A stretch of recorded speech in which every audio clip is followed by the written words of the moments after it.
Hello everyone, রাজন্যাস লাইফস্টাইলে তোমাদের সবাইকে ওয়েলকাম আর অনেক অনেক ভালোবাসা জানিয়ে আজকে নতুন একটি ব্লগ শুরু করছি। অনেক দিন পর তোমাদের সাথে আবার ব্লগ ভিডিও শেয়ার করছি। 1 মাস আমি কোনো ইউটিউবে কোনো ব্লগ ভিডিও, কোনো শর্টস, কোনো পোস্ট, কোনো কিছুই আমি আপলোড করতে পারিনি আমার একটা সমস্যার কারণে। তো যাই হোক, আবার আমি ভিডিও দেওয়া শুরু করেছি। তবে ব্লগ ভিডিও আমি রোজ দিতে পারবো কি না জানি না, চেষ্টা করব রোজ না হলেও 1-2 দিন পর পর শেয়ার করার। আর তাছাড়া শর্টস তো আমি সবসময় মানে প্রতিদিনই আপলোড করব শর্ট ভিডিও। তো দেখো, আমি এখন সকালে রান্নাঘরে চলে এসেছি। ওইদিকে কিন্তু আমার ব্রেকফাস্ট হয়ে গেছে। সকালে চা করেছিলাম শাশুড়ি মা শ্বশুরমশাইকে দিয়ে, আমি নিজেও খেয়েছি। আর এখন মেয়ের জন্য আমি খাবার বানাবো। মেয়ে ঘুম থেকে উঠে পড়েছে, তো ওকে এখন দিব আমি দুধ বিস্কুট। আমার মেয়ে না দুধ বিস্কুটটা আবার খুব ভালো খায়। তবে রোজ সকালে আমি দুধ বিস্কুট দিই না, আমি ঘুরিয়ে ফিরিয়ে খাবার দিই। কোনো দিন স্যারেল্যাক্স দিই, কোনো দিন একটু দুধ মুড়ি দিই, কোনো দিন দুধ সুজি বানিয়ে দিই। তারপরে কখনো এই যে বিস্কিট দিয়ে ভিজিয়ে দিই। বিস্কিট দিয়ে ভিজিয়ে দিলে না ও খুব ভালো খায়, আর এমনি বিস্কিট দিলে ও কখনোই খায় না। তো দেখো, এখন এটা আমি আমার মেয়েকে খাওয়াবো। একটা দিদিভাই আমাকে কমেন্ট করে বলেছিল যে বাচ্চাদের বিস্কুট দেওয়া বেশি ভালো না। তবে আমি কিন্তু সব সময়ের জন্য মেয়েকে দুধ বিস্কুটই খাওয়াই না, হ্যাঁ মাঝে মাঝে দিই। তো যাই হোক, দেখো এই যে আমি এখন মেয়েকে খাওয়াবো। মেয়েকে সোফাতে বসিয়ে নিয়েছি, ওকে এখন খাইয়ে দেবো। তো খাওয়া দাওয়া ওইদিকে মেয়ের খাওয়া দাওয়া কমপ্লিট করে কিন্তু এখন রান্না করতে হবে। তো এখন আমি রান্না করছি। এখন আমি যেগুলো রান্না করব সেগুলো আগে নিরামিষগুলো করে নেব, কারণ এটা তো বৈশাখ মাস চলছে। আমার শাশুড়ি মা আবার গোটা বৈশাখ মাসটা নিরামিষ খায়। তো তার জন্য দেখো, ভাত তো করে নিয়েছি, ভাত সবার জন্যই করে নিয়েছি। এখন পটল ভাজা করে নিচ্ছি। তারপরে ওই আলু করলা ভাজা করব। আর ওইদিকে আমার ছোলার ডাল কিন্তু করা হয়ে গেছে।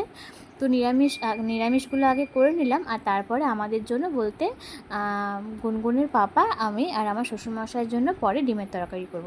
তো এইদিকে রান্না করছিলাম, রান্না করতে করতে যে মেয়ে আমার কাছে এসেছে। এরকমও কত আসে রান্না করব, আর মাঝে মাঝে এসে কোলে ওঠার জন্য বায়না করবে। তো এইদিকে রান্না করতে করতে এরকম মেয়ের সাথে একটু খেলাও করতে হয়। এটা এরোপ্লেন, এরোপ্লেন কার? 1 2, 1 2। তারপরে ক্যাট, 1 2 3। কয়টা ক্যাট আছে? 1 2 3। তারপরে কি আছে এখানে? বাবা, এগুলো কি? এটা ফ্লাওয়ার, আপি। এটা আপি, ম্যাঙ্গো, স্ট্রবেরি। কি রে? নিরামিষ রান্না কিন্তু হয়ে গেছে। এখন আমাদের জন্য ডিমের তরকারি করব। ডিমের তরকারি করে কিন্তু ওইদিকে মেয়েকে স্নান করিয়ে দিয়ে আমিও স্নান করে নেব, কারণ মেয়ের আজকে 1.5 বছরের ভ্যাকসিন আছে, নিয়ে যেতে হবে। আর ওকে যেহেতু বলেছি নতুন জামা পরবো, ঘুরু ঘুরু যাবো, তো দেখো খুশিতে কেমন নাচ করছে। মানে যখনই বলবো নতুন জামা পরবো আসো, তখনই বুঝতে পারে যে ঘুরতে গেলেই না নতুন জামা পরতে হয়, তখন খুব খুশি হয়। তো আমরা কিন্তু রেডি হয়ে গেছি। গুনগুনের 1.5 বছরের যেটা ভ্যাকসিন সেটা বাকি আছে, সেটাই আজকে দিতে যাব। তো ওই যে দেখো, গুনগুন ওখানে খেলছে। ওটাই ভাবছি যে এখন খুব সুন্দর হাসি খুশিভাবে খেলছে। ভ্যাকসিন দিয়ে আসার পর জানি না ওর মানে কন্ডিশন কেমন হবে, কতটা পরিমাণে কতটা ব্যথা হবে। তো 3টে ভ্যাকসিন দিবে, 2টো 2 পায়ে, একটা হাতে। যেটা শুনলাম যে বাঁ পায়ে যেটা দিবে সেটার ব্যথাটা ভীষণ পরিমাণে হবে। তো কী হবে জানি না, কান্নাকাটি তো একটু করবেই।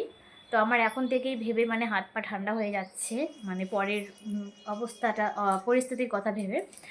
তো যাই হোক, তোমরা কিন্তু অবশ্যই সাথে থেকো, পুরো ভিডিওটা দেখবে। ওর পাপা আসলেই আমরা বেরিয়ে পড়বো। মাম্মা, মাম্মা এসো, এসো মা, এসো, চলে এসো। আর এই যে দেখো, আমরা কিন্তু পৌঁছে গেছি। আর কতটা পরিমাণে ভিড় দেখতেই পাচ্ছ, প্রচণ্ড ভিড়। আর এত রোদ উঠিয়েছে, খুব গরম করছিল। আর এখন কিন্তু আমরা ভেতরে ঢুকে পড়েছি। মানে আর কিছুক্ষণ পরেই ওকে ভ্যাকসিনটা দেওয়া হবে।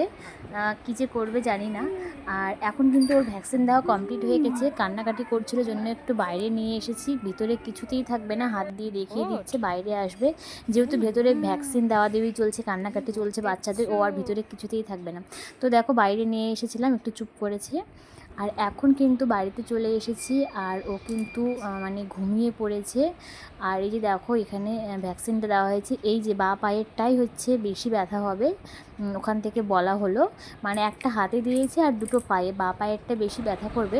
তো এখন আমি ওকে এই থ্রম্বোফব জেল, এই জেলটা আমি এখন 4-5 দিয়ে লাগিয়ে দিব, তাহলে ব্যথাটা অনেকটা আরাম পাবে। আর আমি কিন্তু এসে ওকে প্যারাসিটামল খাইয়ে দিয়েছি যাতে ব্যথাটা একটু কম হয়। তো এই জেলটা এখন আমি লাগিয়ে দিচ্ছি আস্তে আস্তে, মানে লাগাতেই আমার হাত কাঁপছে ওই জায়গাটাতেই হাত দিতে।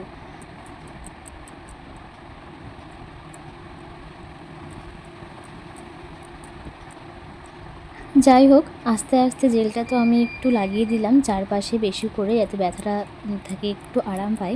জানি না এখন ঘুম ভাঙার পর কতটা কি কান্নাকাটি করবে, দেখা যাক কি হয়। এখন ঘড়িতে বাজে 5:30। গুনগুন এখন ঘুম থেকে উঠে পড়েছে, আর ঘুম থেকে উঠে একটু কান্নাকাটি করছিল। তারপর ওকে দেখো টিভিতে কার্টুন দিয়ে দিয়েছি, ওকে এখন আমি খাইয়ে দেব। অল্প পরিমাণে নিয়েছি, বেশি নিলে খাবে না জানি, তো এখন ওকে খাইয়ে দিচ্ছি। তো আজকের ব্লগটি এখানেই শেষ করব। তোমাদের কেমন লাগলো অবশ্যই কমেন্ট করে জানিও, আর তোমরা কিন্তু অবশ্যই